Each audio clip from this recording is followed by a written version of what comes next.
President and CEO of the Institute for Peace Studies and Social Rehabilitation, Major Dr. Hamza Mustafa retired, the Vice Chancellor of National State University, ably represented by the Deputy Vice Chancellor Administration, Professor Theophilus Lagi, the Director General of the Institute for Peace Studies and Social Rehabilitation, my brother, Professor Lagi Atu, our lead presenter, Dr. Ahmed Adamu Churuma, the team of discussants, including my dear friend, Professor Sadiq, who is representing the Commandant of the Institute for Security Studies here in Abuja, very distinguished ladies and gentlemen. Let me start by expressing profound appreciation to the organizers of this conference for honoring me with the opportunity to serve as the chairman of the conference. It is a huge honor, and I'm not taking that for granted. I want to thank you most sincerely for the honor you have done to me. Secondly, I'd like to pay special tribute to Dr. Hamza Mustafa and Professor Atu for the wonderful work that they have done over the years in establishing Akudi Institute for Peace Studies and Social Rehabilitation. In the last 10 years, I was privileged to see how this institute started collaborating with University of Abuja and also with National State University. Today we have an institute that we are very proud of, an institute that has a team of experts, academia, security sector players, experts who have been discussing issues pertaining peace, issues pertaining security. And of course, not to talk about the engagement that the Institute is serving in terms of postgraduate training. We want to thank them, we want to commend them for what they have done. Major Mustafa retired in particular, we want to appreciate you for the leadership that you have provided in this institute, for the commitment you have demonstrated in ensuring that the institute succeeds. I believe that the work we are doing is an excellent work, and Nigeria and the world at large is wonderful appreciate you for what you are doing. My brother, Professor Atu, has clearly provided the organizational leadership in terms of moving forward the institute. We want to thank you for what you have done and what you are still doing, and I assure you that because what you are doing is clear and is very critical to Nigeria, Africa, and the world, that is why we continue to get partners, we continue to get support. And Eladi Atu, of course, as we all know him, is a professor and is also a technocrat. I want to commend you and thank you for the excellent work that you are doing.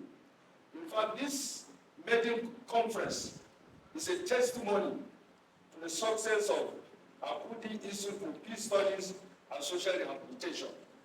This is the first conference, and it's done in conjunction with the African Peace Institute for Social Research, as well as the United Nations Office on Genocide Prevention. And the theme of the conference is promoting empirical research for peace practice and safety in Africa, a peer review. I'm very sure that you will all agree that the theme of this conference is very apt, considering the security challenges, considering the conflicts all over the world, especially in Africa and also in Nigeria. You realize that this conference is coming at an appropriate time, that experts drawn across Africa, across the world, in different areas of peace and conflict are coming to brainstorm today and tomorrow in order to find solutions to the issues that we have. Unfortunately, we have found ourselves living in societies in most parts of the world that can really be described as crimogenic. A society that generates a lot of crime, whether it is kidnapping, whether it is banditry, whether it is terrorism, which has clearly affected the living standard and lives of the people, and which has actually also generated monumental crisis revolving around identity, whether religion, whether ethnicity, geography. And therefore it is important that we have a platform like this that will sit for 2 days to cross-examine these issues, to cross-fertilize ideas, and come with concrete suggestions and recommendations that will resolve these matters. I therefore want to invite participants to pay special attention, to network, to exchange ideas, to collaborate, so that this conference will be a platform after which we'll continue the working. But we're expecting that papers will be presented today and tomorrow, and that those papers are going to be discussed. There's going to be cross-fertilization of the ideas, and at the end, there will be publication that will come out of this conference. Therefore, this is going to be very historic. It is very monumental. I want to invite all conference participants to please give rapt attention to the conversation taking place and also participate actively and fully, so that at the end of tomorrow, we are going to look at all the presentations and we're going to have knowledge that we are going to take on. On this note, I want to warmly welcome you. I want to thank you for indicating interest in this conference, and I wish each and every one of us a very fruitful, historic, and memorable conference. Thank you very much.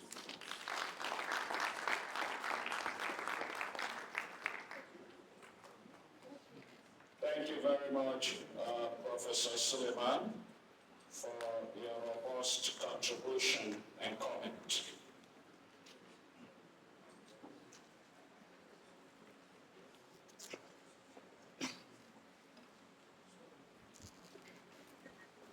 I respectfully want to invite to the high table Hajia Fatima Suleiman, representing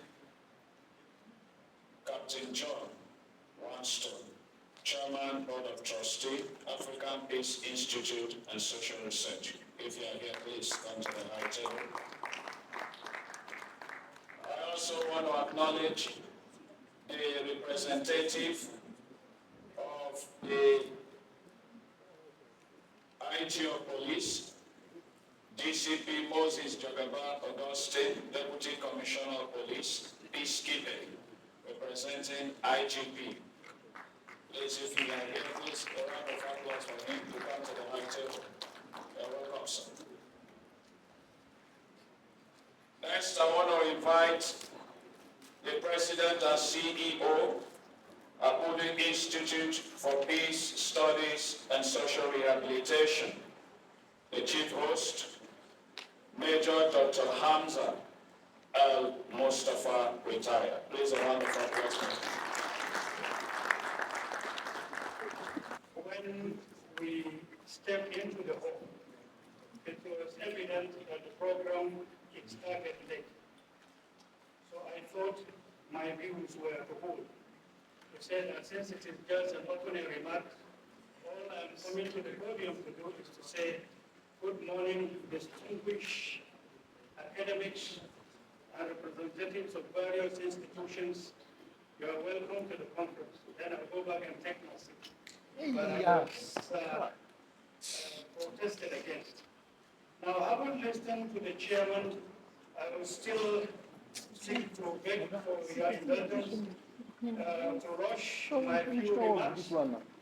Because when you are before such a luminary body, all you have to do is to make sure you sit back and listen to brilliant discoveries and researches that will enhance your country and your capacity as an individual.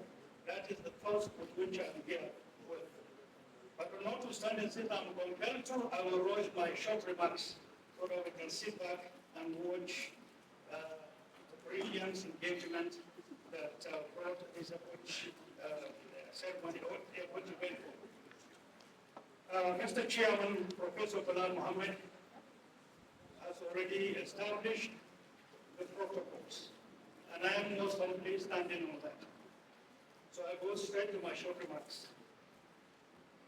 I am truly delighted and highly honored to have your esteemed presence at this epoch-making event.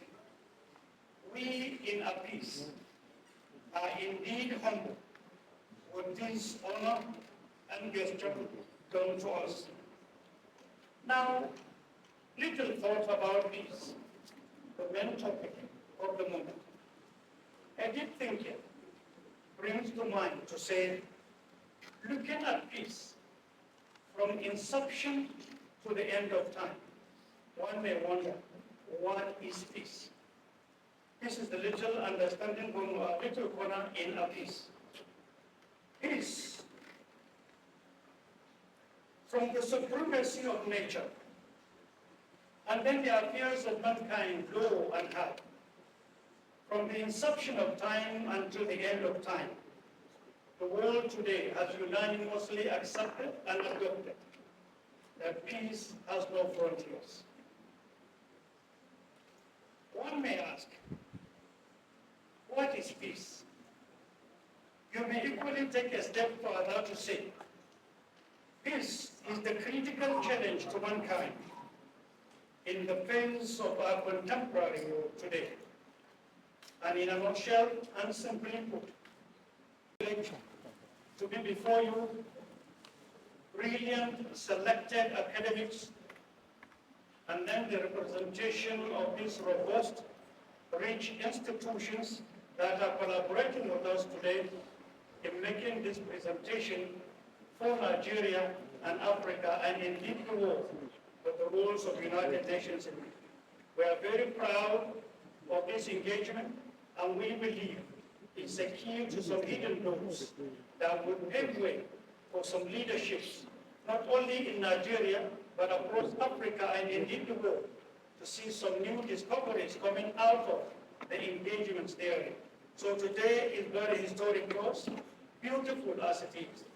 But I cannot complete my own opening remarks, short as I intend to make it, without telling you what APUDI is all about. The word APUDI stands for Al-Mustafa Peace, Unity and Development Initiative. The journey started in 2013 when I regained my freedom. In 2013, we discovered an assessment of Nigeria out of concern as citizens. We saw hopelessness complementing this country, from increasing crime rate to the build-up of insurgency, terror in all parts of the country, political thuggery, proliferation of arms, and such vices. That is to say, once you are within an environment called Nigeria, definitely the total definition or evaluation of you, either as a citizen or as a guest, is to say that peace eludes the environment called Nigeria. So we decided at that material time on our own to have collected an agenda and put together and assembled like minds from across Nigeria, ethnic leaders, youth leaders, women leaders, religious leaders, and moved to Owerri. We spent 2 days on charting a course to support government and support communities. In there was something we arrived at after 2 days called Owerri Declaration. Owerri Declaration was an agreement between all these parties from all these geopolitical zones, adopting an idea that we should be seen to play roles in helping the country regain its own track, so that peace that was eluding the country could be seen to be back as a country. In that process, numerous engagements, numerous calls from all parts of the country kept us together, and indeed we came up with an evolution of 3 programs, namely training and education, economic empowerment, and recreation and culturalization. The training and education, which today I'm proudly to say was later what metamorphosed into giving back to the institute that is today collaborating with these major institutions, and the excellent, brilliant faces we are seeing today into this engagement that we're about to witness into your presentation. So the need to help Nigeria, the need to chart courses was actually what gave birth to it, and we have been working all along to have built it first. And I'm proud to say that from the year 2014 to today, I think 10 years now, this institute, infant as it is, has crisscrossed a greater part of the continent and the world in interaction, in data keeping, because in it there is a dream we have. Having it as an institute that will metamorphose with that maturity and the right ingredients to have a university with difference, where from consultations within the continent and indeed the world, particularly the United Nations, we believe the mounting threats against the peaceful coexistence in the world, we shall have this infant in future coming to play a greater role, where ideas, researches, discoveries will be seen to be channeled that will help humanity live or coexist peacefully. Primarily at the beginning, the major concern that gave birth to it and gave us the stability was not only the training and education, but our concern was peace building and national unity. It was the watchword in all we have done, bringing us thus far. In it, we created a vision for ourselves and guiding the institute. That is building a peaceful, harmonious, and united Nigeria for enhanced development. We equally went further to have come up with a mission. Our mission, right from onset, 10 years now, is to develop vibrant and productive citizens that can coexist peacefully and interdependently for growth and development of Nigeria, Africa, and the world at large. It may be robust, yes. If you are thinking of service, do not look at the size of what you have, but look at the future from strategic sense, believing that when you grow tomorrow, the carve or the niche you have carved for yourself will not be seen to be too small for you. We are still inching towards occupying it, the size we have created for ourselves. We are not too ambitious, but we are ambitious when it comes to peace, in contributing our quota for a peaceful world. Now here, I must, at this point in time, most humbly register my appreciation to our for the entire efforts of the pioneer faculty staff that started the journey with us. Some of these beautiful faces are with us here, and I want, on behalf of the Institute, register most sincerely our deep appreciation. First is the former Vice Chancellor of University of Abuja, Professor Michael Adu, Professor Danda Diatu, the DG of our institute, my friend and brother, a tireless worker, a reliable shoulder, somebody whom when we fight over ideas, 10 minutes after we are compelled to reconcile and agree. A beautiful side of what exchange of ideas is all about. That's what I see in him. Do this, it will lead to this. Do that, it will lead to that. No, we don't have to come to that. We'll have to do this. So whenever I see him, or whenever there are issues to ponder, then definitely the corresponding knives of researches. I know there will be arguments, but at the end of the day, there will be solutions for mankind, and that's the beauty I see in him. Professor Emmanuel Gandari from the University of Abuja, Professor Musa Maisamari, embodiment of humility and knowledge, Professor Mohammed Jawo from Ahmad Bello University, Zaria, and our humble chairman, I deliberately put his name last. Humility, simplicity, understanding, and I'm sure nobody will win. But I guess our chairman should be a seasoned psychologist, because from whichever angle you follow, he has ways of carrying people along. one of the real qualities of leadership that many leaders do not have, capacity to carry all alone.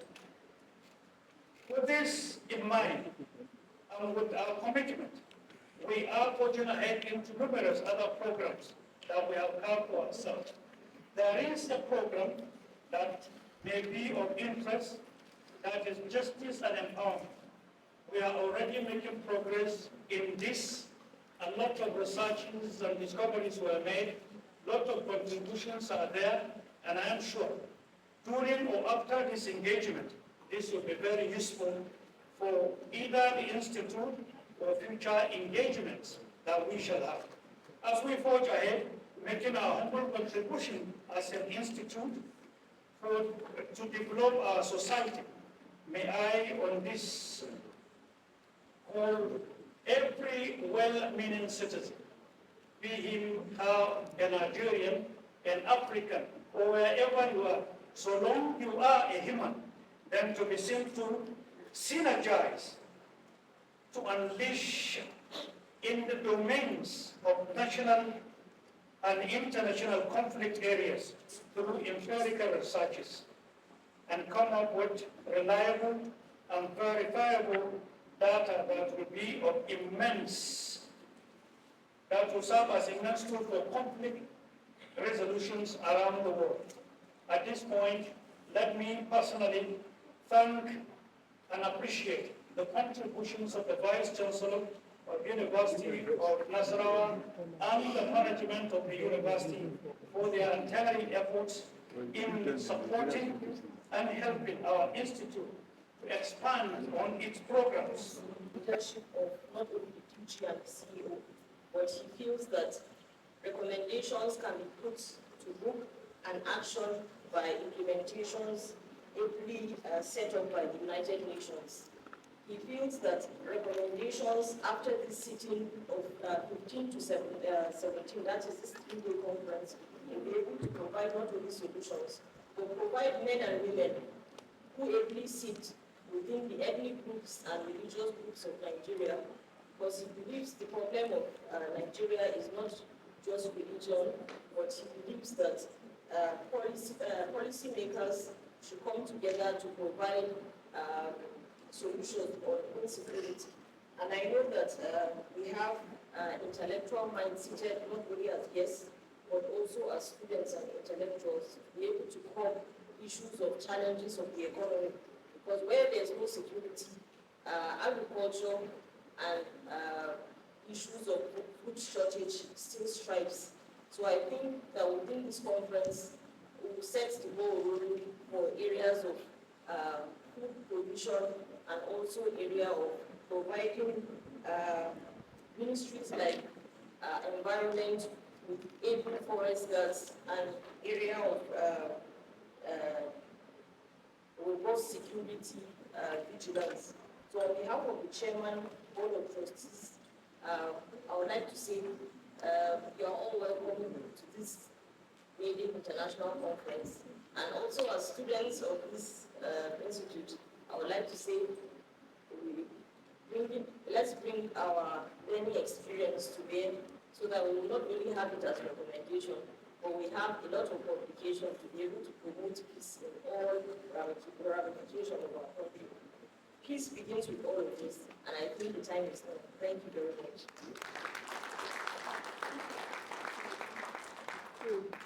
Thank you very much, Aja. I want to acknowledge the representative of the FCT NYC coordinator, Mrs. Anyabu Maureen, representing Mrs. Ngozi. We acknowledge you. You are welcome. We acknowledge the presence of Eze Pharmacy Okadibu, President of Hanese FCT. You are welcome. And who is to provide all the necessary conditions for peace or security, to exist. It involves each and every person. That is why I want to believe we used to hear popular saying that security is everybody's business.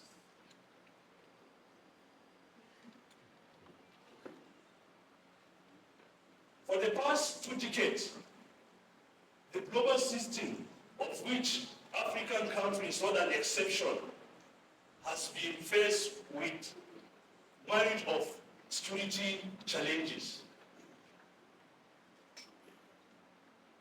that cut across different segments of the society, the political, economy, and social aspects.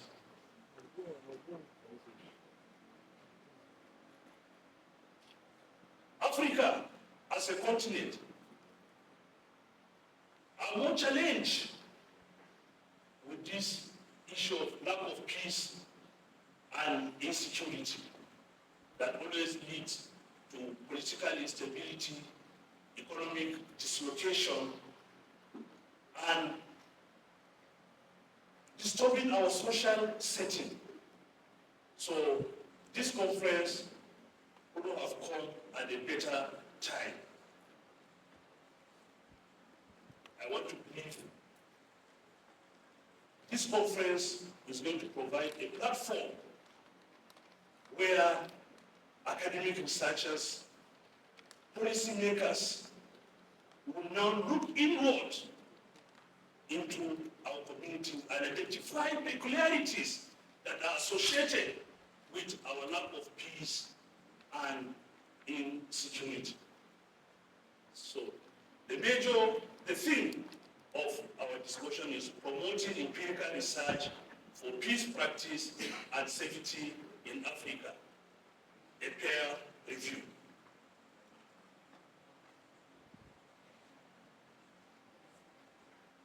Importance of empirical research for peace and community safety in Africa plays a crucial role in promoting peace practice and community safety in Africa, as the continent faces ongoing challenges related to conflict, violence, and instability. Therefore, evidence-based approaches are essential for developing effective intervention and policies. In an effort to establish best practices and community safety in most conflict-prone regions in Africa, rigorous studies have been undertaken, which has provided policymakers and practitioners with a deeper understanding of the root causes of the conflicts, the dynamics of the violence, and the factors that contribute to the community resilience. The importance of empirical research in the context of peace and community safety in Africa is well documented,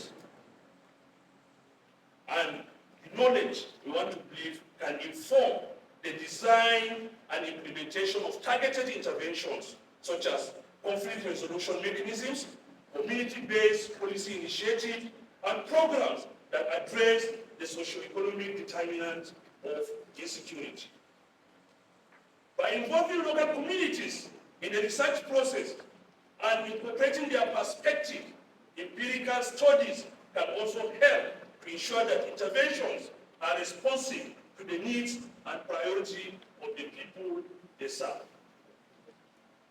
However, the effective translation of empirical research into policy and practice remains a challenge in many African countries. Therefore, peer review processes and knowledge sharing platforms can play a crucial role in addressing this gap by fostering collaboration, facilitating the exchange of ideas, and promoting the uptake of the research. Furthermore, empirical research is essential for evaluating the effectiveness of existing peace and community safety initiatives, enabling the identification of best practices and the adaptation of successful approaches to the different contexts.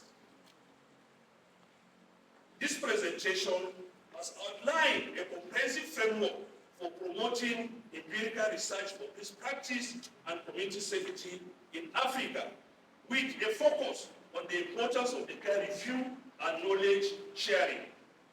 By highlighting the key components of this framework and drawing on relevant case studies and empirical evidences, the presentation aims to contribute to the ongoing effort to enhance the impact of research on peace and community safety in African context through peer review mechanisms, so as to enhance the quality, impact, and application of peace intervention in Africa.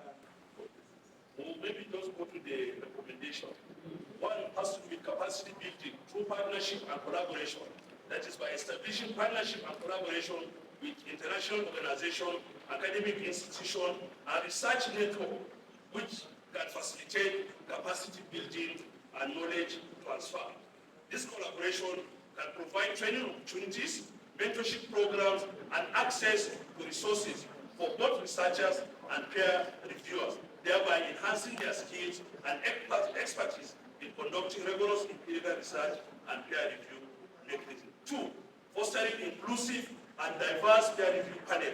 To address power dynamics and ensure equitable representation, peer review panels should be carefully curated to include diverse perspectives, backgrounds, and expertise. This can be achieved by actively recruiting reviewers from various institutions, geographical regions, and disciplinary backgrounds, as well as engaging with local researchers, practitioners, and community representatives. 3, by adopting participatory and community-based approaches. That is, incorporating participatory and community-based approaches into the peer review process that can enhance the relevance, cultural sensitivity, and acceptability of the research finding. This would involve conducting community consultations, focus groups, or establishing advisory panels composed of local stakeholders who can provide input and feedback throughout the research and the review process. 4, establishing clear guidelines and quality standards. That is by developing a clear guidelines and quality standard for peer review processes that can promote consistency, transparency, and accountability. This guideline should outline the criteria for evaluating research proposals, methodologies, ethical considerations, and the reporting of findings, while also providing guidance on addressing potential biases and the conflict of interest. 5, facilitating knowledge dissemination and policy integration. To bridge the gap between research and policy, peer review process should emphasize the dissemination of research findings and identification of practical implications for policy making and program design. This can involve establishing a collaborative platform or advisory committees where researchers, policymakers, and practitioners can engage in dialogue, exchange knowledge, and co-create actionable strategies based on the findings of the empirical evidences.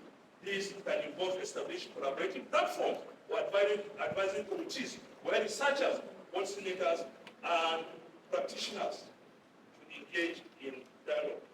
Now, the recommendation and conclusion. To fully harness the potential of empirical research in promoting peace practice and community safety in Africa, it is imperative to foster a culture of evidence-based practice among researchers, practitioners, and policymakers alike. This requires a paradigm shift that will recognize the value of rigorous research and its critical role in informing effective intervention and policies. Effort should be made to integrate evidence-based approaches into academic curricula, professional training programs, and organizational policies by equipping researchers, practitioners, and decision makers with the necessary skills and knowledge to critically evaluate and apply empirical evidence. A culture of evidence-based practice can then be cultivated. Additionally, promoting the dissemination and accessibility of research findings through open access platforms, policy briefs, and knowledge sharing events can also facilitate the uptake of empirical evidence in decision-making process. Strengthening institutional and funding support. Robust institutional and funding support is crucial for sustaining and expanding empirical research efforts in peace practice and community safety in Africa. Government But talking about locals, international organizations, private entities should privatize investment in research infrastructure, capacity building initiative, and dedicated funding stream for empirical research projects. Establishing national and regional research centers or institutes, just like this institution, what they are trying to do now. To focus on peace and conflict studies with a well-defined mandate and adequate resources that can provide a supportive environment, what we call enabling environment for empirical research and peer review processes. This institution can serve as hub for interdisciplinary collaboration, knowledge exchange, and development of cutting-edge methodologies and analytical framework. Furthermore, dedicated funding mechanisms such as research grants, fellowships, and competitive funding schemes should be made available to support empirical research projects and facilitate the participation of diverse researchers and stakeholders, enhancing regional and international collaboration. Promoting regional and international collaboration is essential for advancing empirical research in peace practice and community safety in Africa. Collaborative networks and partnerships can facilitate knowledge sharing, resource pooling, and development of best practices and standardized methodologies. Regional research networks and consortia can foster cross-border collaboration by enabling researchers to share experiences, data, and expertise across various contexts and regions. The networks can also facilitate the development of joint research projects, leveraging in the diverse perspective and strength of multiple institutions and research teams. International collaborations with academic institutions, think tanks, and research organizations from other regions can also provide access to additional resources and methodological expertise and opportunities for capacity building. Such collaboration can also promote cross-cultural learning, enabling the adaptation and contextualization of research approaches to the unique challenges and context of African societies. Concluding remarks and call for action. Promoting the empirical research for peace practice and community safety in Africa, it is a multifaceted endeavor that requires a concerted effort from various stakeholders, including researchers, policymakers, practitioners, and local communities, by embracing a culture of evidence-based practice, strengthening institutional and community support, and fostering regional and international collaboration. The impact of empirical research in promoting lasting peace and community well-being can then be amplified. It is imperative to acknowledge the complexity and diversity of African societies, and also recognize that sustainable peace and community safety cannot achieve through one-size-fits-all solution. So it has to be multidimensional. Empirical research grounded in robust methodological, cultural sensitivity, and participatory approaches can shed light on the intricate dynamics of conflict, identify effective strategies, and inform context-specific interventions that resonate with local realities and priorities. The peer review process plays also a vital role in ensuring the quality, relevance, and impact of empirical research by addressing the challenges and implementing best practices such as capacity building, inclusive representation, and knowledge dissemination. The peer review processes can become a catalyst for promoting high-quality, ethically sound, and impactful knowledge in the field of peace practice and community safety.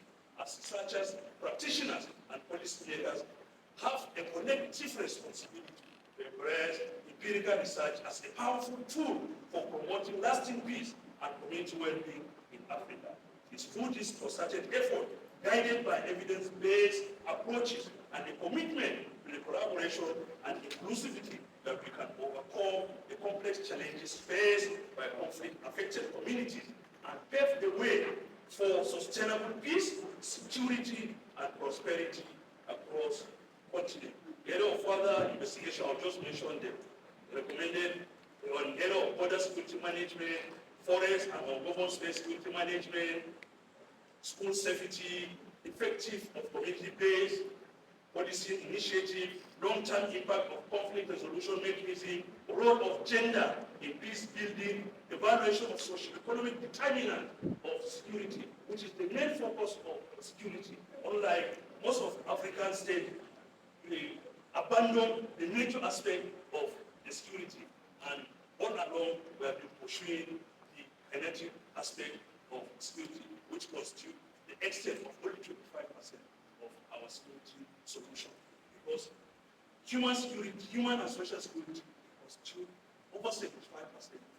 If we can be able to deal with that aspect, then the kinetic aspect is just the minimum. Then the evaluation, impact of cross-national exchange program of peace and community safety, exploration of technology and innovation in peace building, cooperative analysis of peace intervention in different African regions, evaluation of youth engagement programs in peace building, exploration of environmental sustainability and peace. Thank you.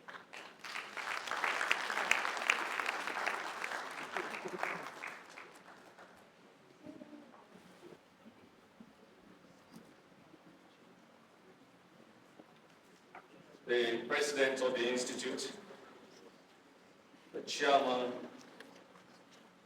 distinguished guests, esteemed researchers, peace advocates, I crave your indulgence to stand on the already established protocols.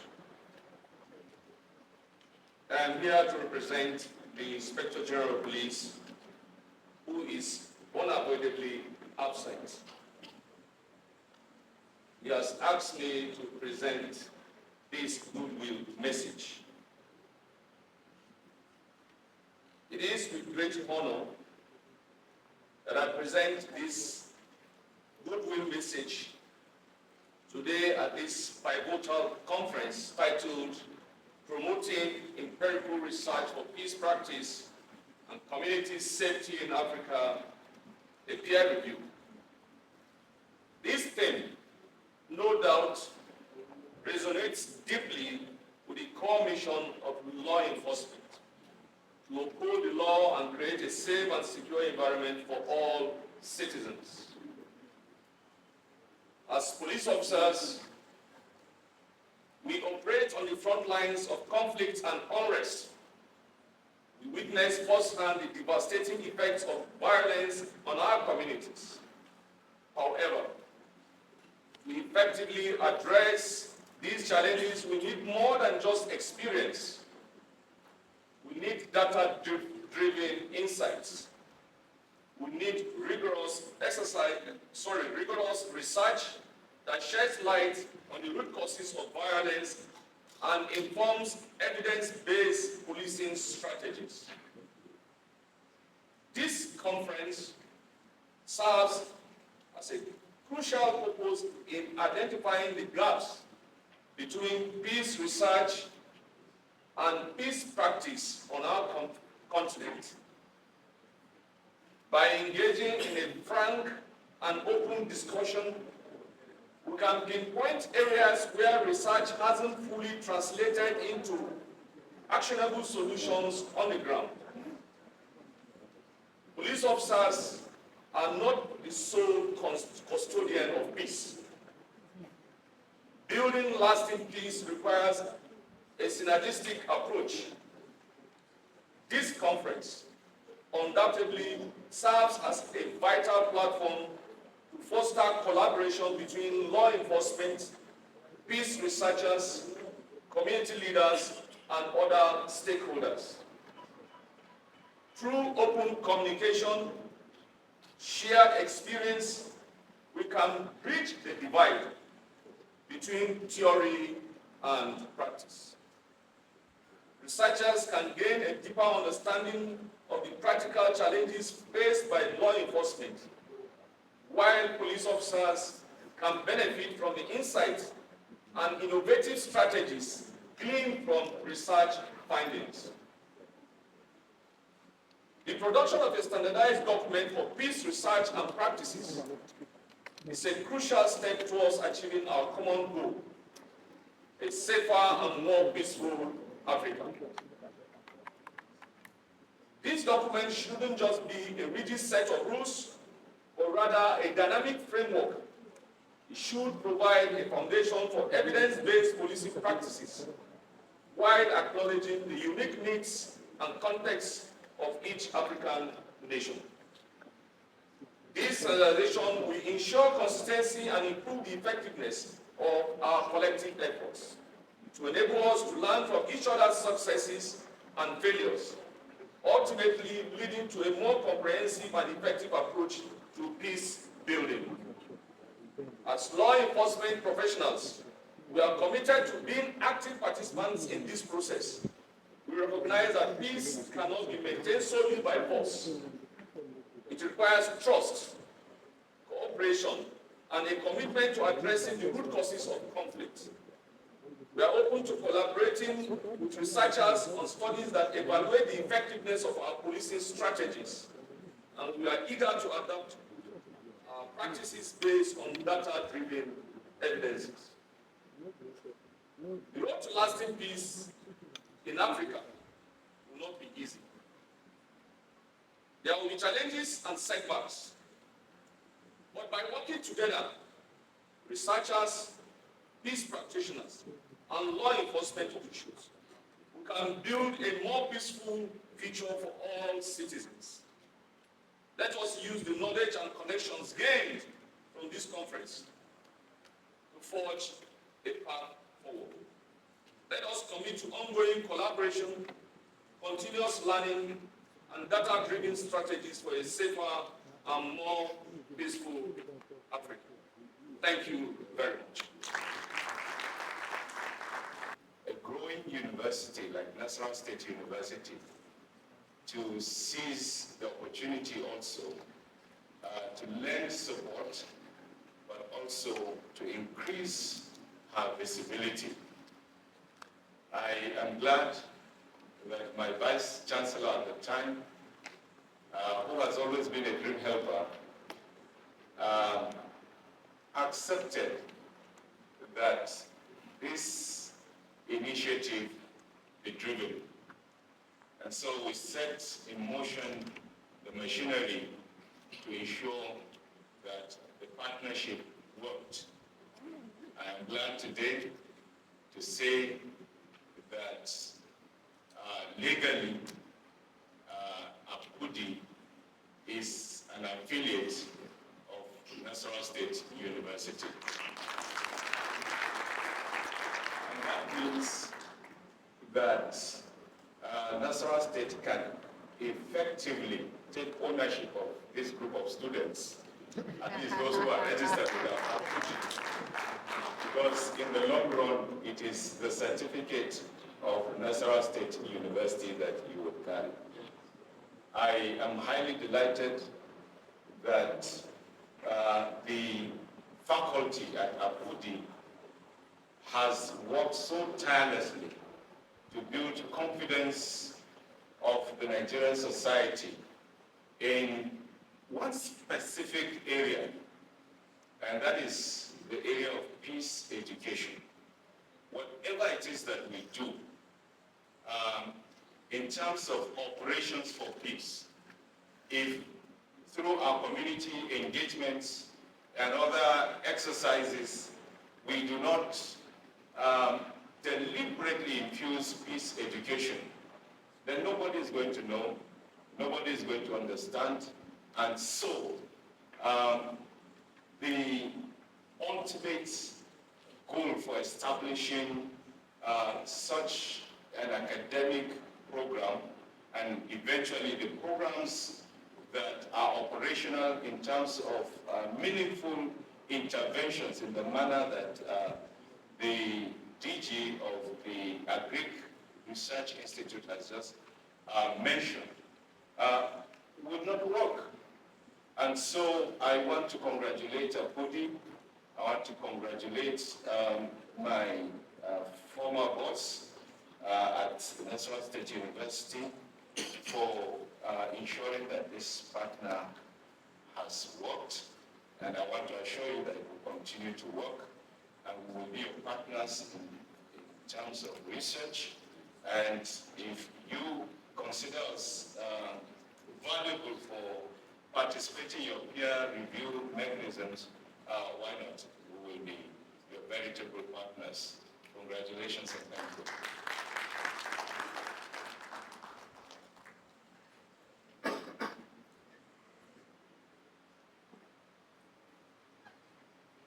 Thank you, Prof. For those who want to make use of the convenience, the one directly at my back here is for female, and the one at the extreme there is for male. So in case you want to make use of the convenience. I have a privilege to, and at the entrance, once you go out, by your left and by your right also, by your left and by your right, you can also go there and make use of the convenience there. I want to acknowledge in our midst the Mandate Secretary, Social Development Secretariat, FCTA, Honorable Ibrahim Aminu, ably represented by Chinese Felicia, Acting Director, Planning, Research, and Statistics. Please, a round of applause for them. We want to respectfully invite Juliana Monisit. I don't know if I got the name very well. She has written this book and she has graciously agreed to give free copies to those on the high table. So I want to invite Mrs. Juliana to come forward just a minute and just say a few words about this book. Few copies for free for those of us who are on the high table. Are you on high table? That will not go around. You need more. We are many. Are you on the high table?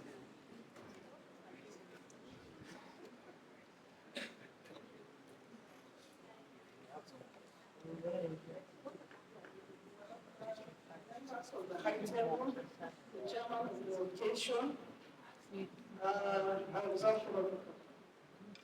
a farmer, so I'm not a political person.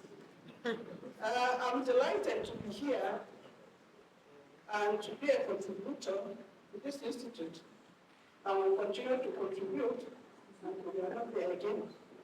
So in my contribution to peace and conflict in this country, I look at the role of women. Women have always been neglected in conflict and peace management. It's very unfortunate. And that is why you are not getting peace. As long as you don't involve women, you don't peace.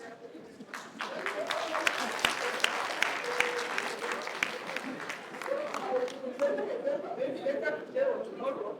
So I have limited copies. That is why I'm giving just to the high table. And this book is sponsored by Bedford. And that is why I could afford to give it free. So members of the high table, this is my contribution. Thank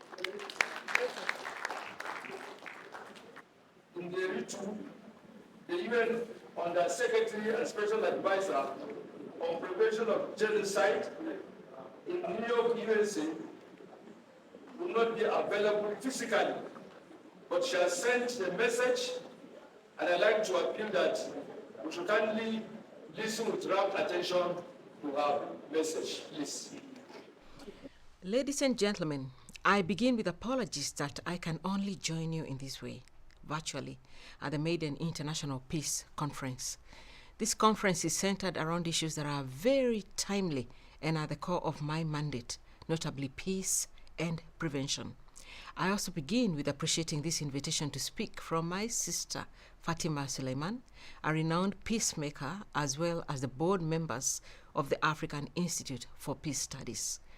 My role as Special Advisor on the Prevention of Genocide is that of a catalyst within the United Nations system to provide early warnings of the risk of genocide and related crimes, which are war crimes and crimes against humanity, and to advocate for preventive action by the United Nations system and member states, including these organizations' intergovernmental bodies. This includes the Security Council, the General Assembly, and also the Human Rights Council. The Genocide Convention reminds us that genocide, whether committed in time of peace or in time of war, is a crime under international law, which the contracting parties undertook to prevent and to punish. Of course, we know that in the same way that the presence of conflict enhances the risk of genocide and related crimes, peace is a strong mitigating factor for these crimes. However, regrettably, across the world, complex crises involving multidimensional challenges, including shrinking of civic space, lack of rule of law and accountability for human rights violations, erosion of social cohesion due to growing ethnic, religious, socio-economic divides, as well as widespread stigmatization and hate speech based on identity, are on the rise. And this complexity is contributing to conflicts becoming more deadly and harder to resolve. So United Nations Secretary General Antonio Guterres has said that peace is needed today more than ever. War and conflict are unleashing devastation, poverty and hunger, and driving tens of millions of people from their homes. Climate chaos is all around, and even peaceful countries are gripped by gaping inequalities and political polarization. End of quote. If we look at recent conflicts in Africa, for instance, we will see that the drivers of conflict include, almost without exception, economic deprivation and disparities in access to resources, weaknesses in state institutions and structures, shrinking of democratic space, state and non-state sponsored violence, and violations of human rights. Thus, preventing conflict and restoring peace means, first and foremost, identifying and addressing those drivers, many of which are related directly to the absence of rule of law and respect for human rights, as well as to poor governance. Peace studies, as an interdisciplinary field, has an essential role in advancing research and reflection on the root causes of violence and in providing alternative solutions to the use of force to solve disputes among peoples and nations. Peace studies also help us to consider the most effective ways not only to achieve peace in a situation of conflict, but also to sustain it so that conflict does not return. In scenarios where genocide and related crimes have been committed, this is particularly important. In such situations, sustaining peace is equivalent to building the mitigating factors against such crimes. Given its multidisciplinary dimension, peace studies also helps us to advance on related aspects, including human rights and the implementation of the Sustainable Development Goals. I'm particularly interested in the interconnection of peace, women's rights, and Agenda 2030, which I think is of paramount importance for the progress of humanity and for which I encourage further research and academic attention. Violent conflicts and genocide and related crimes do not just happen overnight. They are always preceded by early warning signs. If detected early, it is possible to take early preventative measures at the national, regional, and international levels. Prevention in practice means first, recognizing the risk factors for violence and conflict. Secondly, it means identifying mitigating factors for these risks. And thirdly, it means implementing actions aimed at stopping the cycle of violence. In the field of prevention of genocide and related crimes, this is even more essential. It requires identifying risk factors, working to build mitigation opportunities, and advancing them so that such crimes can no longer be committed. This is a task for all of us, as we all have a role to play in advancing this critical work. I invite you to continue working together in this endeavor, and I look forward to cooperating with you in taking this critical responsibility forward. Thank you very much. The chairman of this very important August function, Mr. Suleiman, the lead presenter, Professor Ahmed Adamu Chuloma, and I also specifically want to recognize Major Al-Mustafa, who's been doing a great job and whom I know that ordinary Nigeria want to see you up there. It's nice to meet you here too. Now, like I said, my name is Professor Adam Okene Ahmed. I'm the college provost of National Defense College. I chair the Center for Strategic Research and Study, and I'm representing my commandant, Rear Admiral O.M. Olutu, who is unavoidably absent. He was around yesterday before he was called to go for a very serious international assignment. He insisted that I have to come myself. We want to thank the lead paper presenter, Professor Chiroma, for the good job he has done. I have his paper since yesterday because I had copy was sent to us, and I have read through it, and I just felt the fear I had was exactly what has happened, that he would not have the time to present the paper. So exactly that's what happened. But be that as it was, I was still grateful that the researchers, experts, policymakers have a document to work with on this critical area. We want to thank him, we want to thank the organizer, African Peace, and Apudi for this collaboration in discussing a very important area. I will just intervene quick on 4 issues. The first one is what the presenter stated as integrating research to make it a community-based idea. Often, scholars, professors, experts make research an ivory tower is a 4-wall classroom. But often, when it comes to implementing or making policy, we discover that the summary, the conclusion of a research had a problem. But a community-based research, or a research that have gone to the community, that is being studied, that is being researched, will have all the ingredients of what it requires. The researcher himself will feel the import, he will feel everything that has to do with cultural religion of the people, and when he diagnoses, he is able to look at those critical elements that can elevate the society, especially the community. This is so I will have to thank him for this idea. It's very, very important that the research must be community-based, especially in our current environment. The second issue, the need for multidisciplinary.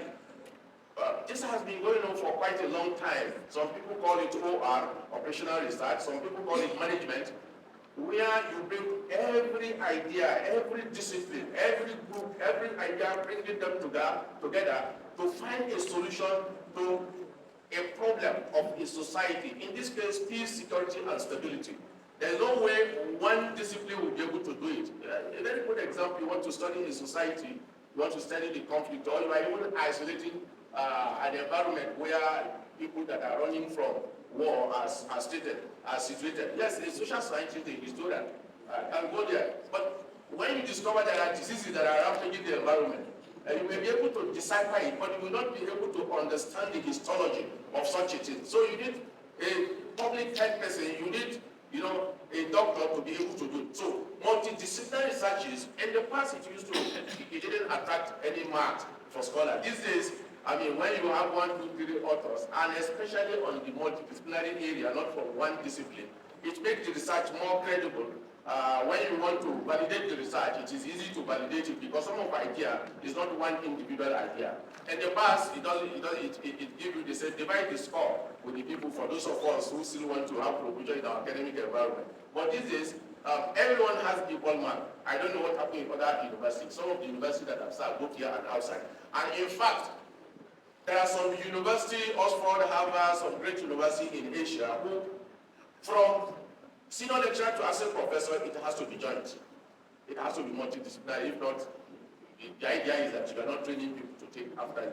So we also have to notice this. So we hope that research into peace, stability, security, conflict should be based on multidisciplinary, as the lead paper presenter has said. So we need to emphasize it.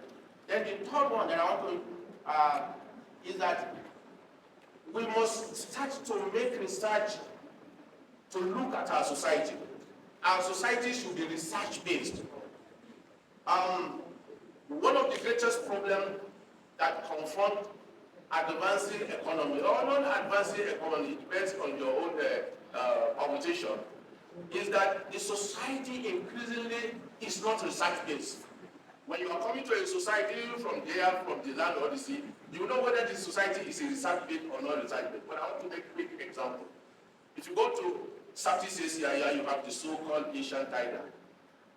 Right in there, before you even drop, you know this is a research-based environment. Take Malaysia, take Singapore, take Philippines and others. As you are just going down, before you even interact with the society, you know this is a research base because every aspect of development is research based. Road, agriculture, everything is research based. People don't just. Once I was a chairman and the pro-chancellor of a particular university. I don't want to mention the university. And what I did was the palm tree they were just cutting it. Because I said, but you are cutting money. Your government cannot give you the entire money. Why not partner with people who can assist to develop this palm tree and make it, So we need to have a research-based environment. I also want to commend Dr. Chiruma for bringing this. Then the second to the last is funding of research. Unfortunately, this is where we have a problem. Because whoever funds you, you may not be able to go against the interest of such person. For us, in this part of the world, in Africa, our greatest problem is funding, research funding. You can even see when Nigeria was a very big environment, was a big player of money, it has plenty of money from oil and so on. Nigeria was consulted for almost everything by any power. It was a front line in the independence of so many apartheid environment. It could take a decision, if you remember, even the so-called British-Nigerian Security Pact immediately after independence and so on. They would say, no, it has to be like that. So many other things. But today, you don't have the money. You are a beggar. You can't even fund your research. Because even those that are supposed to make money available for research do not make the money available, either because they do not know the importance of research, or because they are mischief, or because the money is just not there. And if you get your money from GIZ, you get your money from EPSAO, you get your money from all these donor agencies, you cannot go too far in implementing whatever research is done. So it is very, very important that involve us. We are not part of that, then there's a problem. So increasingly you are having a states that are anarchists, a state that are become people who will be continuously disrespect the order of the UN. So we need to strengthen the UN, but how do we strengthen it is another thing. Now, finally, this paper is so important that I believe we should have the executive summary. The executive summary that we will suggest should emphasize more on the conclusion and the recommendation. The recommendation of this paper is very, very, very germane. It's very, very practical and it's feasible. And I suggest that as we get the executive summary, there are people in this country, particularly and Africa as a whole, that we need to target to have a copy. Because we know if you give them the paper, they don't have time to read it. But maybe a succinct, a concise executive summary, they will get it. For example, the presidency. And in the presidency, the executive summary must go to those people that are very critical in the policy making, but particularly policy implementation in the country. The secretary to the government of federation, for example, must have a copy. But like I warned, if it is bulky, they will not read it. Now, the police IG, and especially the police secretary, should also be targeted, and all police formation, because this is very, very, research is very, very important. You cannot go and continue to do a lot of things that is not based on fact. Now, so this is part of our suggestion here. Now, the chief of defense staff, the service chiefs, especially the secretaries of the service chief of the services, must also get a copy where they can percolate it down to the various commanders and so on and so forth, so that they have, because it contains ingredients that if it is adopted, that will go a long way in trying to engender peace against conflict and insecurity. Then the governors. Governors, head of service, SSG, particularly the head of service of the state government, they should have this executive summary. It's important. They have it. We should deliberately target them. Then the local government administration chairs and then the National Assembly, very critical. The National Assembly often act as if they are independent or as if they have to make law, and law that does not concern them, it concerns others. So it's important for the executive summary of this, the outcome of this conference, should go to them. And apart from the Senate President and the House of Representatives Chairman, it should go to various National Assembly committees. The executive summary should go to individual. There are plenty of those committees. Senate Committee on Navy, on Intelligence, on Police, and so on and so forth. Each, they should be able to get it. Even the chairman of those committees will not read it. They have aides who will read and make meaning to their superior. So I want to sincerely thank us for this, and for us in the National Defense College, under the leadership of Rear Admiral Olotu, we associate with APUDI, we associate with African Peace Initiative, and we are always available for partnership. As we said, the greatest problem of this country may not necessarily be policy making. It is how do you implement. And unfortunately, those who implement are always not in this kind of conference. Thank you so much.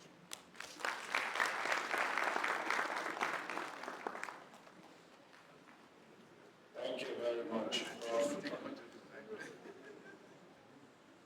The next discussant that I want to invite is the Director General, Institute for Peace and Conflict Resolution, ably represented by Dr.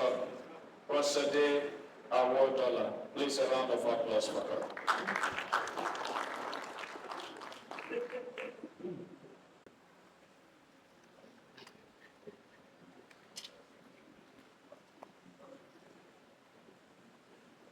Good afternoon, ladies and gentlemen, and distinguished member of the high table. My name is Bosede Awodola.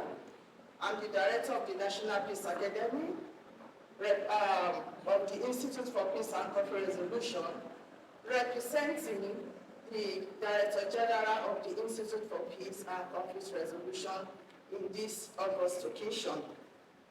Before I go further, kindly allow me to stand on the already existing protocol.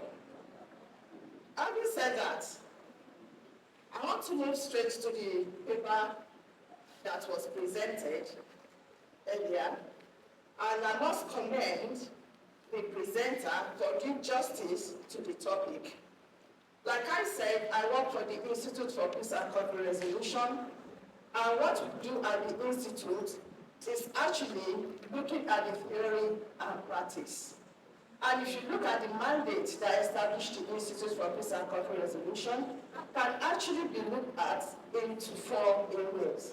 One is research, the other one is intervention, capacity building, and of course, policy advice.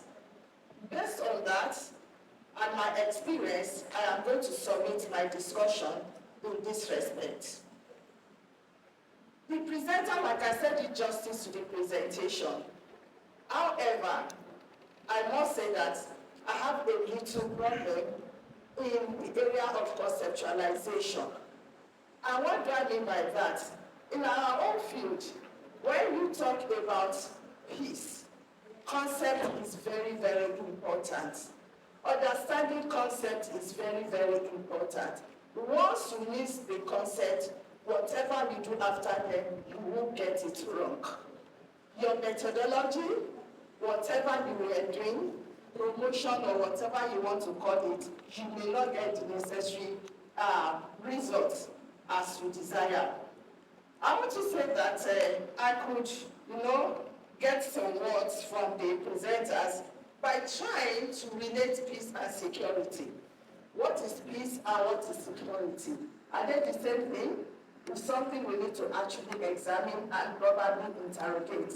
We miss this point in many occasions, in many forums, to the extent that we don't even talk about peace again. you hear people talking about security. And the argument and discussion has also gone forward to say which one comes first.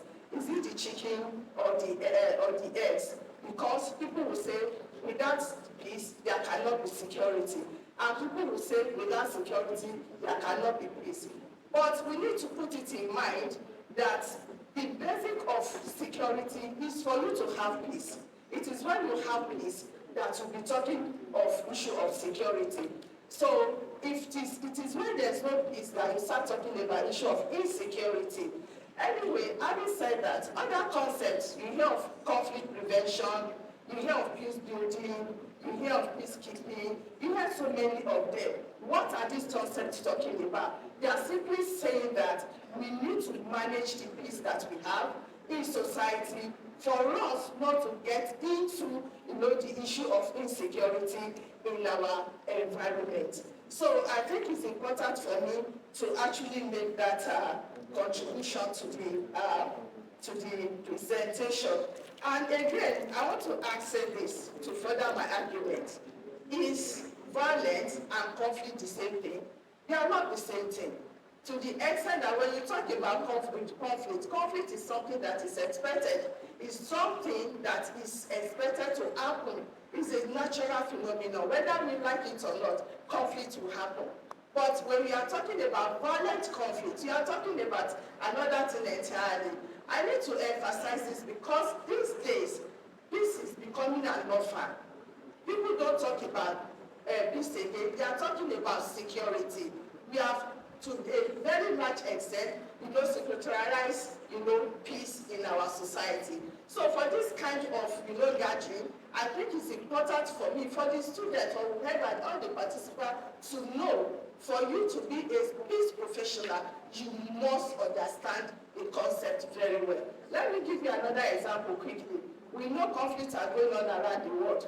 Go to Gaza and the Israeli conflict that is going on, the Hamas and the Israeli conflict that is going on today. You have different concepts. People will talk about genocide is going on in the Gaza. Whether it is true or not, can we interrogate that concept? People talk about apartheid going on in that place. Can we interrogate the concept, whether it is true or not? So concept is very, very important. Like I said, I agree with all other presentations, but this is just my own point of, departure. Having said that, I want to talk about the issue of funding. The issue of funding. Who funds peace? Rather, who fund security? Am I right? That is it. Nobody talks about this again. People are talking everything is security. Why? Because we get more money when it comes to issue of security. Why can't we spend more on preventive mechanism rather than being reactive when it comes to issue of peace? Why can't we emphasize more on a non-kinetic approach to peace management, peace management, peace prevention, and so on and so forth? We are very, very challenged. We need to look at that aspect. We need to de-emphasize on the issue of security. And what we try to do in most cases is for us to just copy what's happening, in one community and try to replicate it in another community. Even though when you have your data, you have your findings and all that, you still want to, because they said it's best practices. Can we emphasize more on context of which we are working on? If you are able to do that, I think we'll be moving in the right direction. And maybe because of time, I will also quickly mention the use of language. The use of language.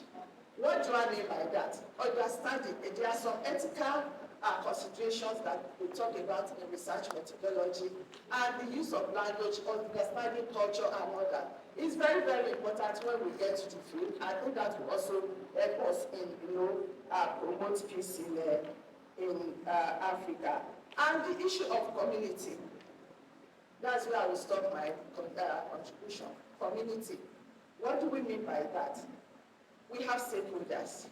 We must see community as stakeholders. What is it and what are the things we can do in community to promote peace? Collaboration is very important. We must collaborate.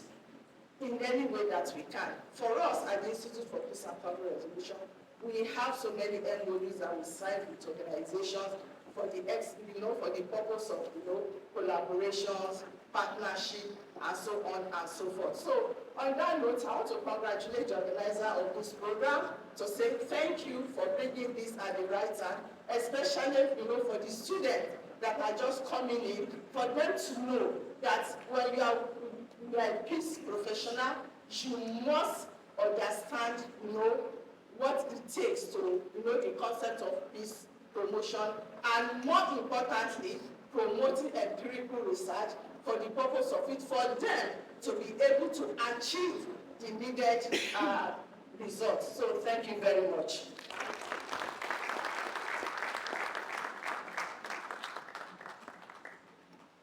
Thank you, Doctor, for you have spoken very well as a peace ambassador. Thank you.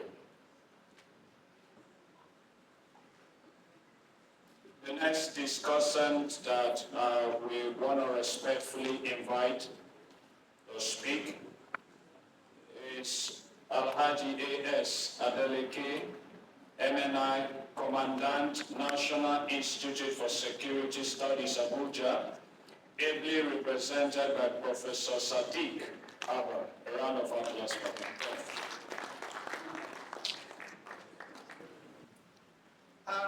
The paper, the newspaper, raised some fundamental questions. And it is these questions that we must, if we are very sincere and honest, must address, especially if we are to justify why we are here today throughout this afternoon. The first question is this: you cannot have peace in any society on earth. You cannot project peace anytime, any day. And you are not going to be an ambassador of peace. And you cannot benefit from peace unless and until you have liberated your mind first. So the first assignment for every peace builder in this world is to liberate the minds of the people in the society or in the nation. The reason why we have crisis, conflict, violence, is because we are mentally colonized by people who turn violence and conflict and insecurity as business, as an industry. So for us to achieve peace, we must first and foremost, through all the agencies of socialization, be able to liberate the minds of the young future generations, our children, our grandchildren, our future generations, we must liberate their minds. And this is what Dr. Adamu first identified in his paper. Also, for us to have peace in Nigeria, and for us to have to overcome conflict in any form in Nigeria, another element that he identified in his paper is that we must have a very robust and functional education system. Our curriculum and course outlines from the primary to the university system must address peace. The era and period of at least recycling theories and ideologies and philosophies that do not in any way provide peace and promote peace building should be over. So we must, it's a matter of good intention and purposeful processes.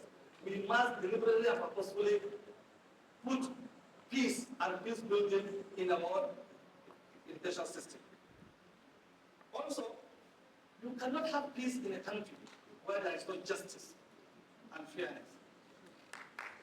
Justice and fairness is defined by the capacity and the ability of the leadership.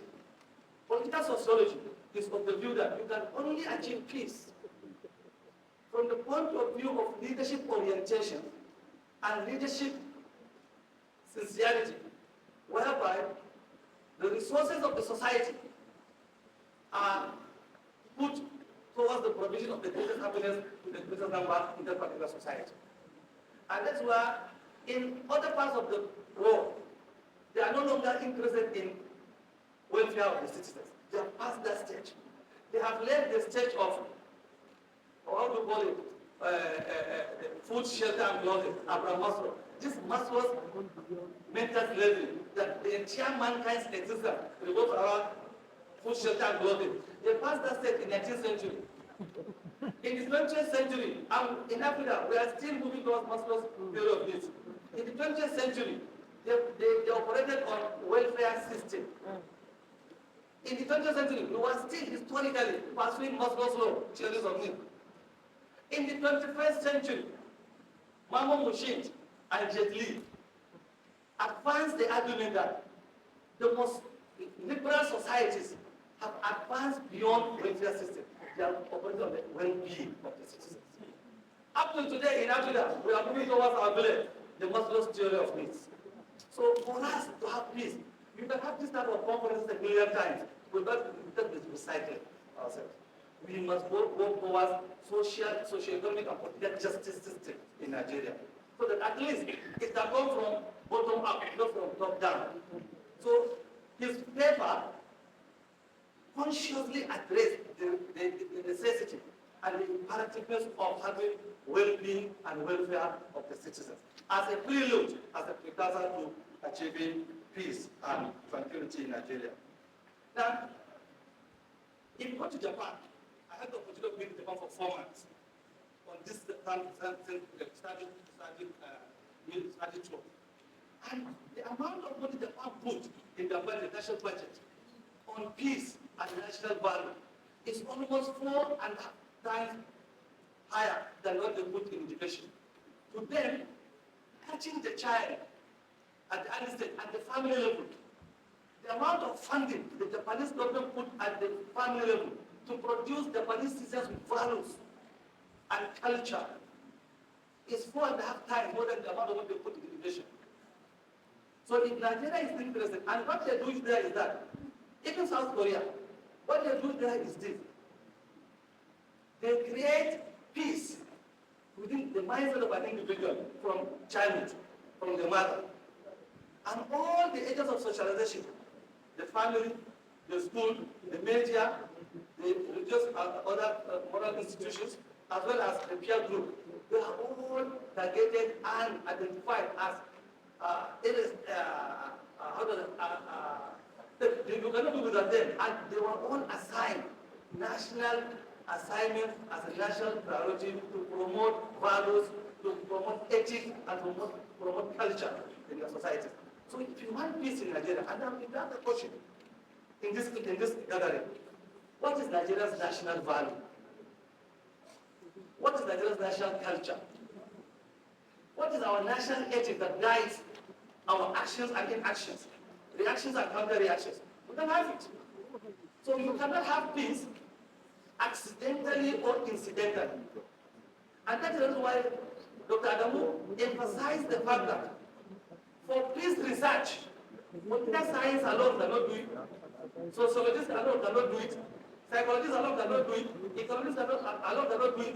All fields of the social sciences that are interested in shaping and reshaping ideas, generating ideas and generating ideas for mankind cannot do it. There's a need for multidisciplinary. So that is to say, for Nigeria to achieve peace, we need a new narrative. That is citizens-driven security system.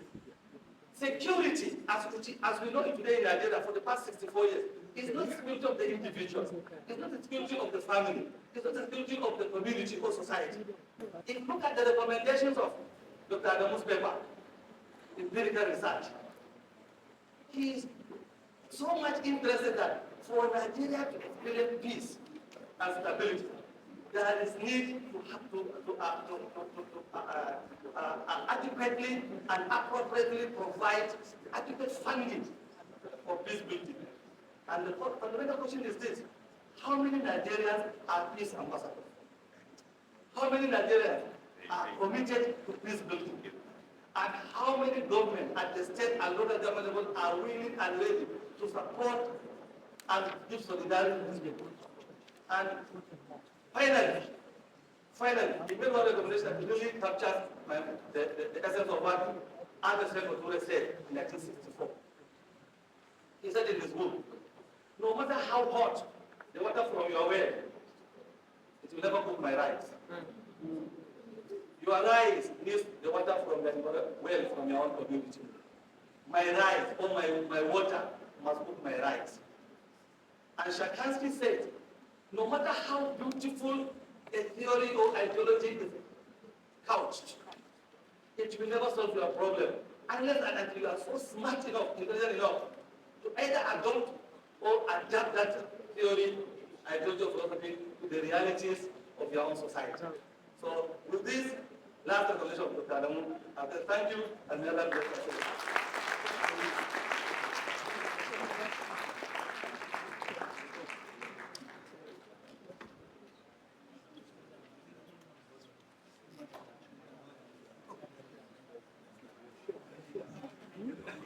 Another round of applause for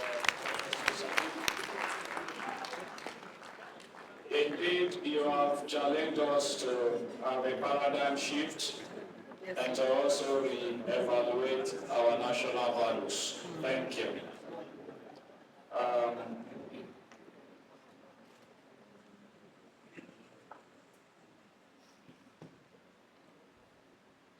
don't know if this discussant is here. The President Society for Peace Studies and Practice. Okay. Seven Prophet. Welcome, Prophet.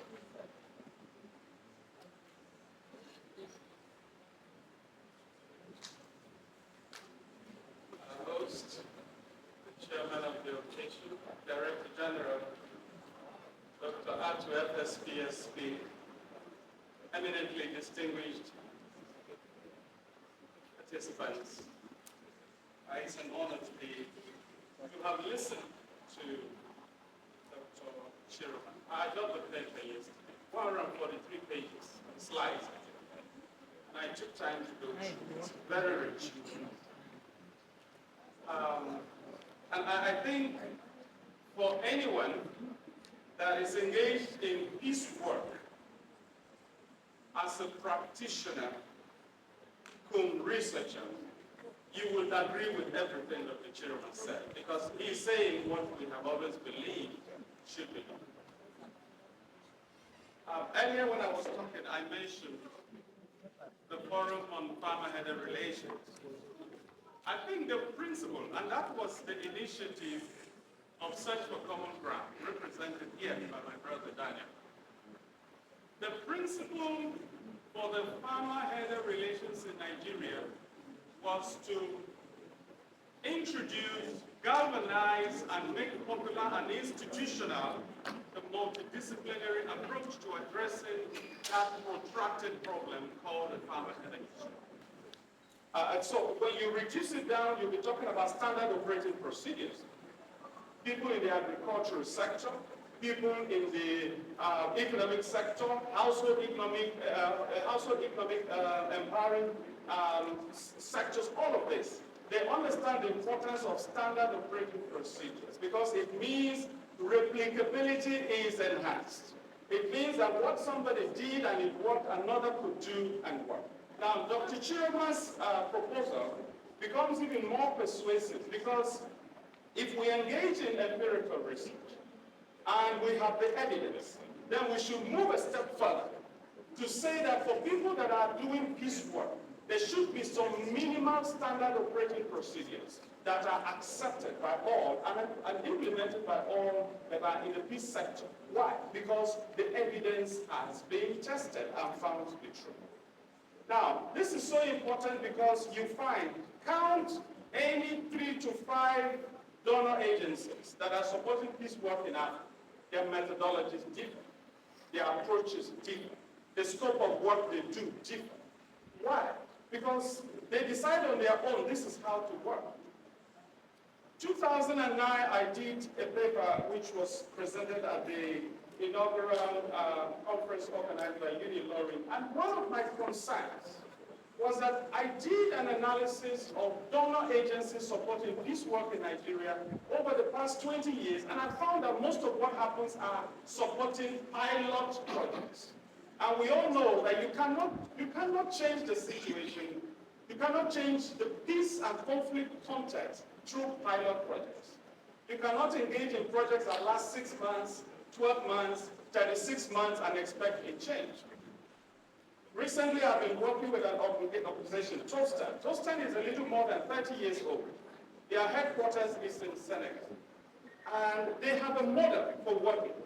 Tostan goes into a community, and if it's going to take 6 to 7 years to work on one issue, whether it is female genital mutilation, whether it is one other cultural practice that needs to change, they are willing to work with the community 6, 7 years on just that issue until there's complete transformation.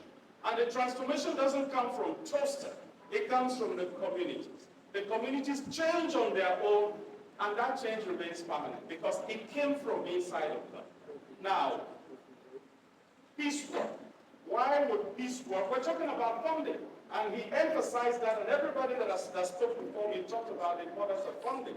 But if we are funding peace work, how much of the funding should go to what? So I think that perhaps that would also be an area to interrogate. But I'm also thinking that just because the federal government may not fund peace work enough, that agencies, communities, the private sector, other wealthy people should not, because they can do so. There are foundations established by individuals across the world, some established by families that are doing a lot of good work in peace work, so we can fund that. But the Dr. Chiroma approach, when developed further, will also give us guidance about how to go about funding that works. I saw a notice that it's time. So let me just wrap up with just one point. The United States Institute for Peace, I worked with them for some 6 years on a project. In just not, the Justice and Security Dialogue Program. I served as an animate, a facilitator at the national level.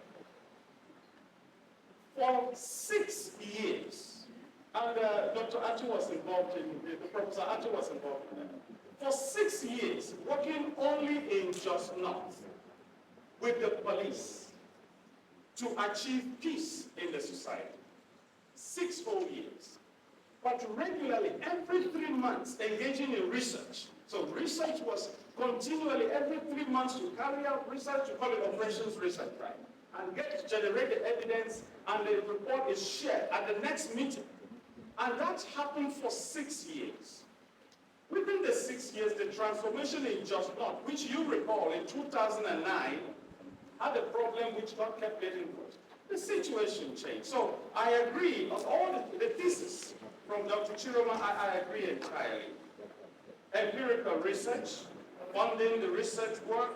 I'm not talking about peer research, I mean peer review, and I wouldn't go there because I understand my time is up.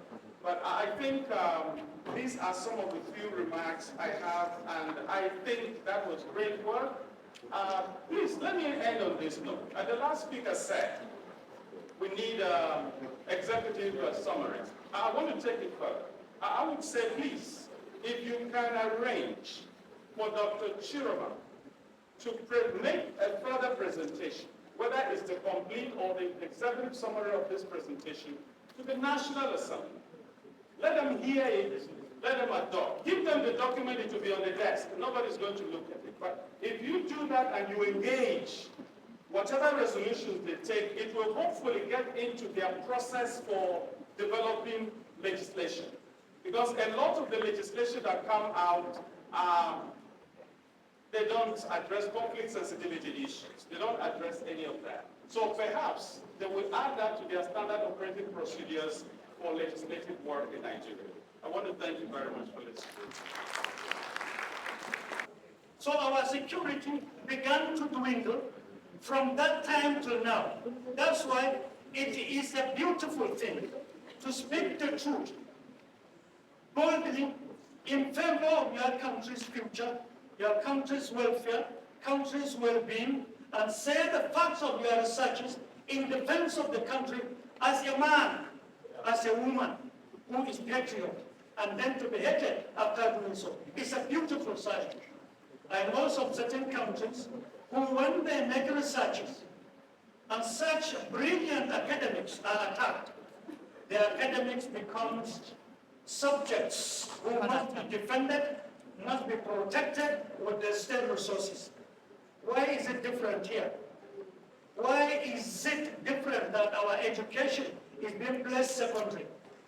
From budget, you know those who determine. One last, because I have too much to say, but I'll just summarize. In education, some few years past, a certain thought came to this country and said, history should be taken out of the curriculum. Yes. From who? From the what? By who? Who are the Nigerian agents? They are big men, right? Yes, sir. Who gave them the money? A country, according to one of the bigger countries with 27, said, and I quote, any attempt by any person within the shores of our country or without that decides to tamper with our history, with our culture, with our value, shall be treated as an enemy of state and without doubt. Who are those that did that to us? Are we saying we don't have the knowledge? Are we saying we do not know the effect of what they did? They did it, lately it was restored by who?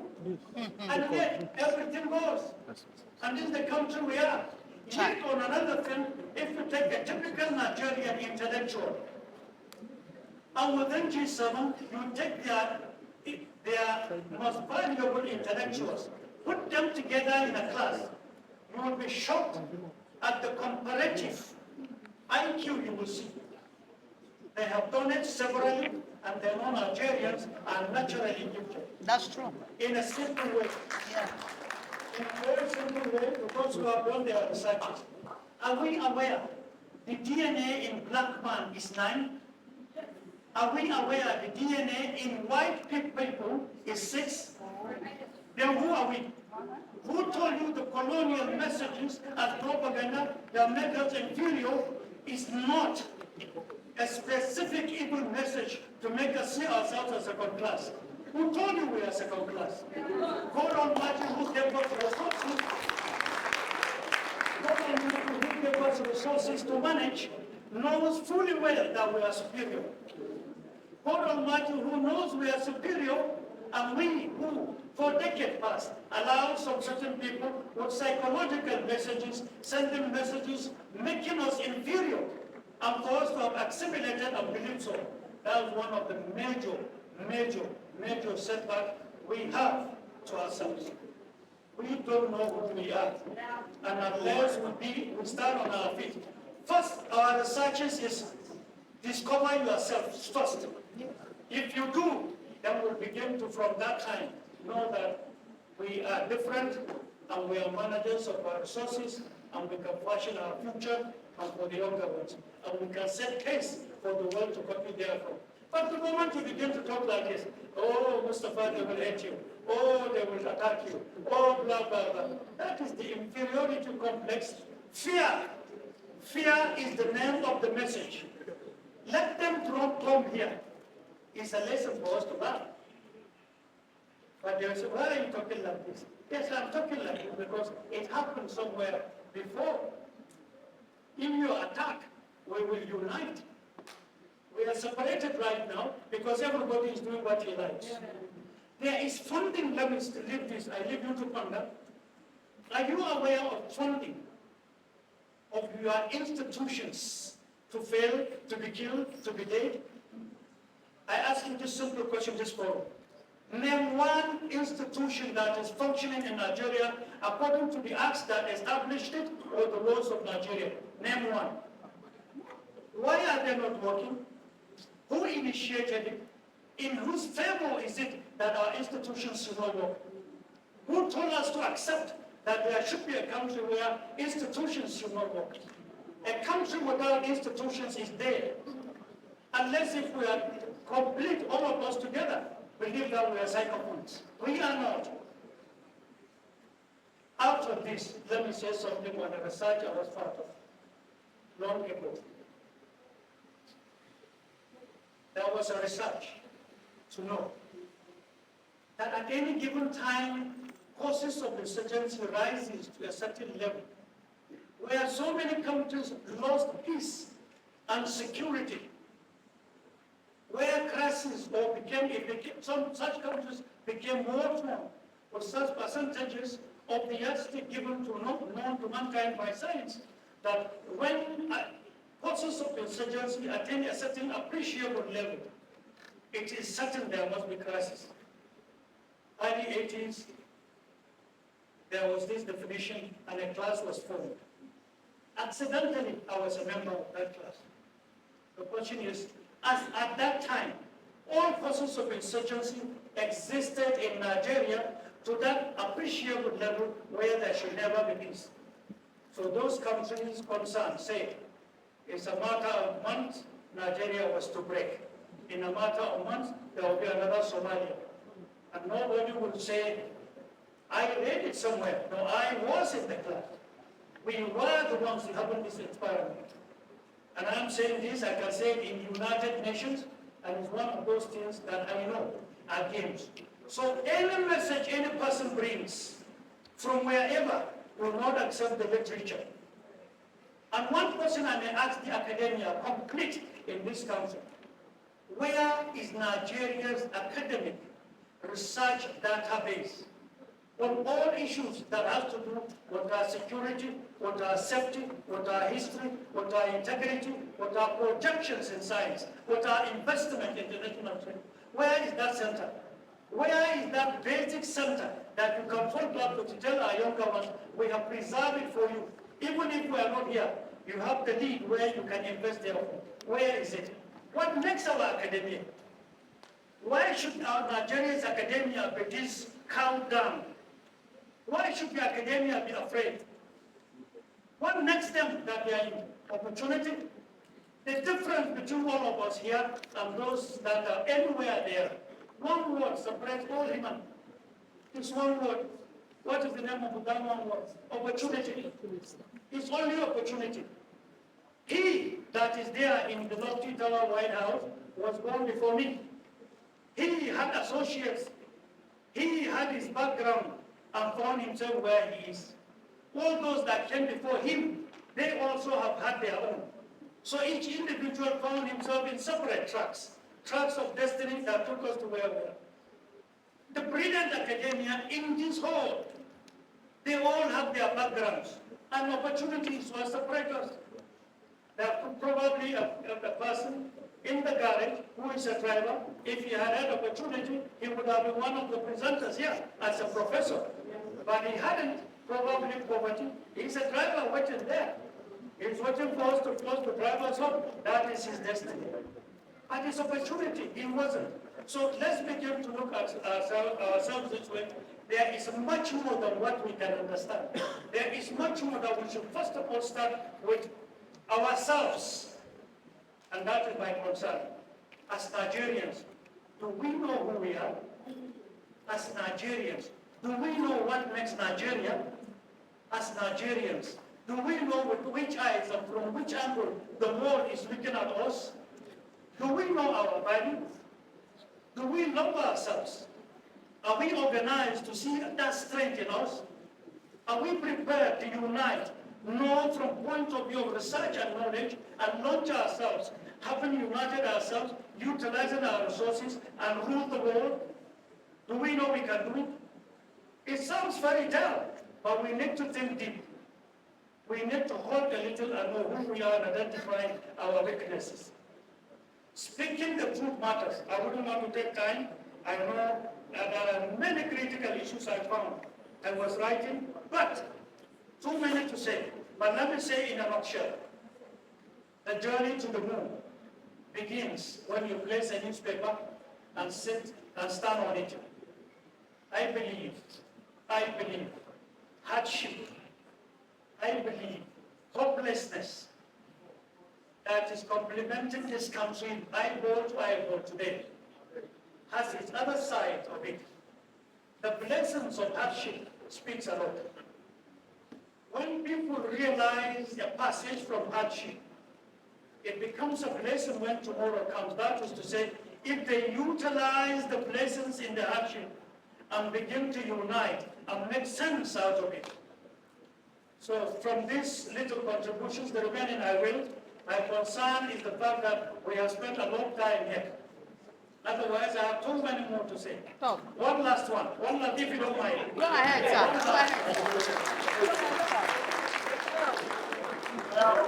Go ahead, sir. See, let's ask ourselves. We have had beautiful submissions. We are talking Nigeria. We are talking about security. But we have talked about kinetic and non-kinetic. We have listened to excellent, brilliant recommendations. But let me ask us this. Just when you go back home, be alone. Think Nigeria. Think Nigerian security. And ask yourself, what is the size of Nigerian army? What is the size of Nigerian navy? What is the size and strength of our air force? What is the size of our police? What is the size of civil defense? What is the size of other paramilitary? What is the size of members of the intelligence community of Nigeria? And that is when traffic builds up. How come nobody asks questions? How come nobody directs them to attune themselves to realities on the ground? Why should we be wasting time? You are paying salary. Why should you be experimenting one particular thing and fail to make researches on it to call for adjustments? What is the name of a country that does not adjust from researches, that maintains routine that is not productive? How come you left it for decades? How can you complain of your physical security when you are busy maintaining routine and your silence means acceptance of that as being right? How come we are all thinking in the same way? Who is making Nigerians robotic? Who told them we are robotic? Even if we challenge them, why are we robotic? Why can't we ask questions? I'm not of worries. We have all it takes to be, we have all it takes to set examples for the world. Nigerians are brilliant people. Yes, sir. They are resilient. Yes, sir. They are knowledgeable. That's true. Nigerians are reliable. Nigerians are very able. Once you set them on a passage with the responsibility and with true guidance, if the leadership is sincere, Nigeria will change. I am confident.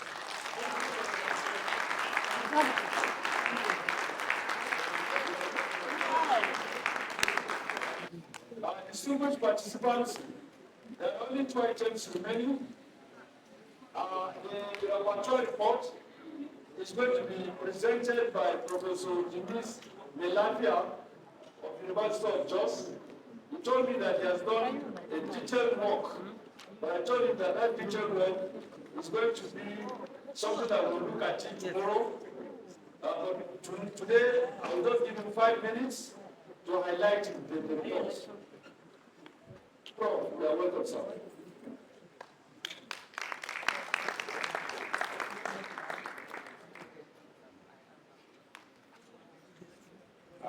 The chairman of this occasion and our president and chief executive officer of APIS, let me from there continue on the established protocol.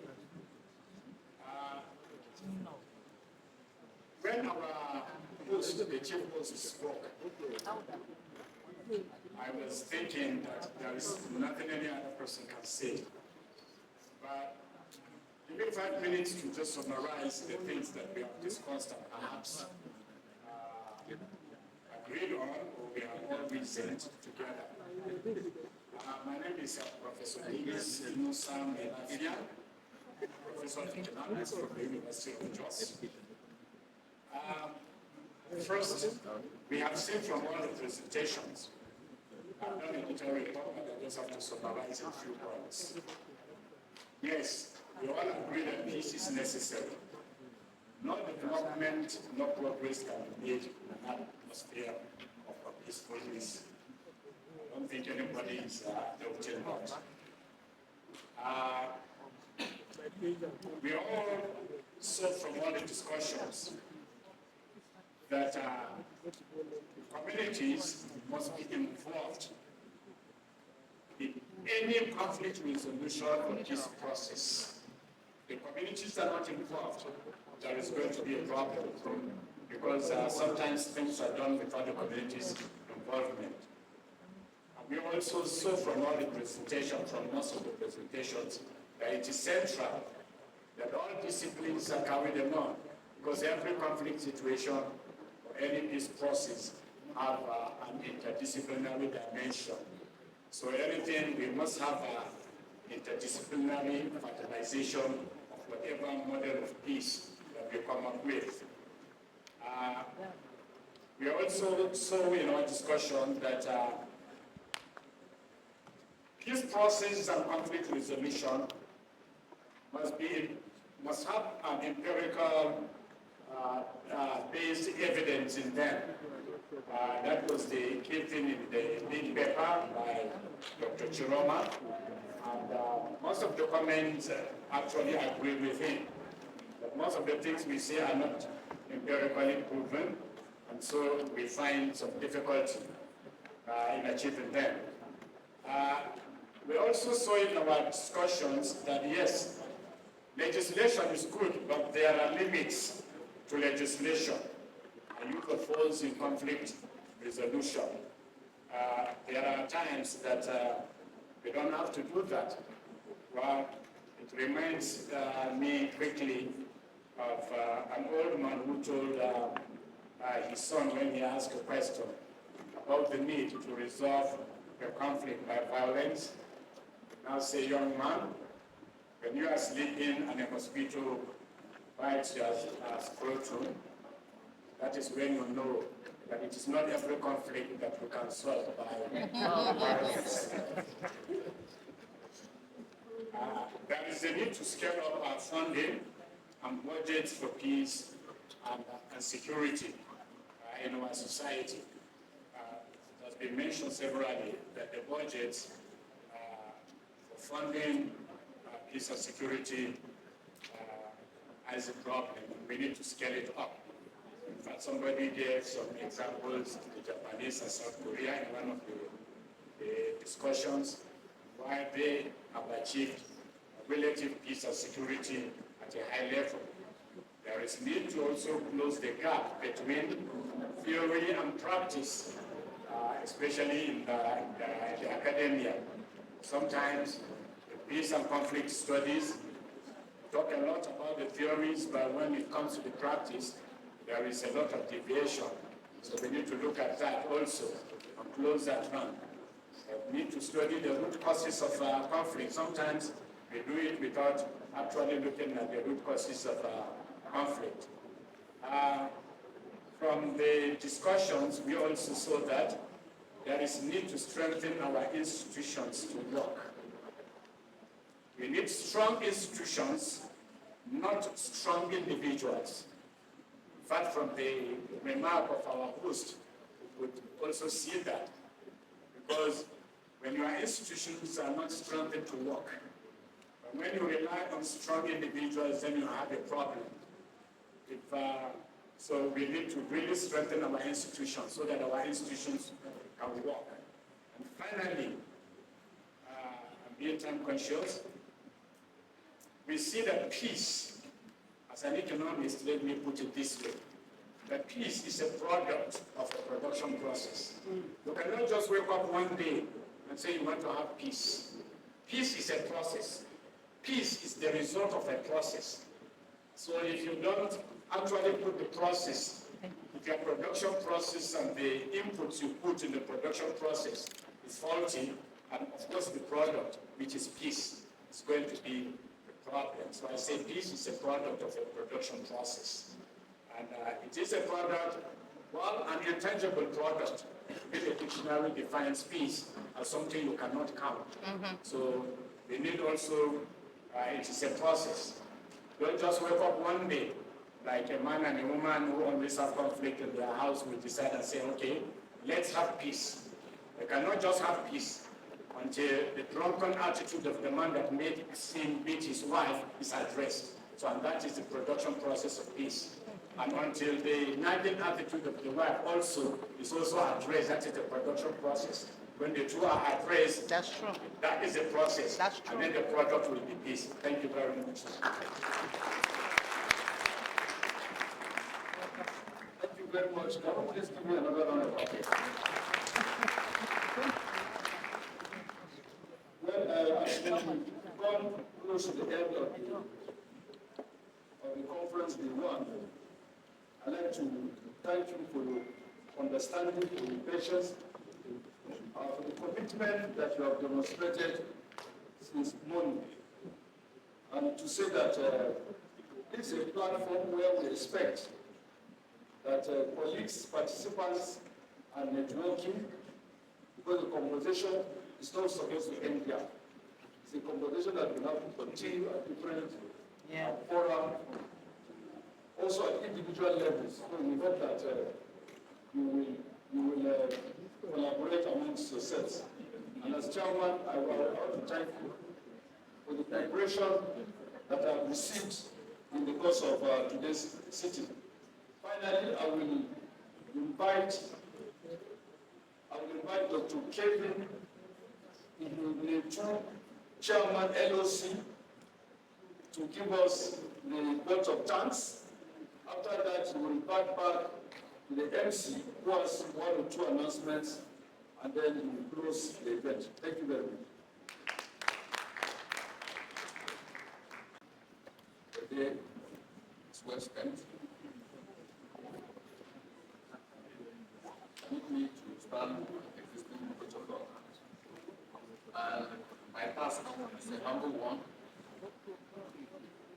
If you spend all the days here, all the times here, without saying thank you for spending your time here today, which is an opportunity cost.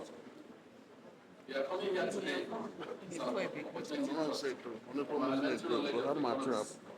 You left other things and have come here and have the patience to stay, even till now. If you go home without saying thank you, then it will be ingratitude on the part of the organizers.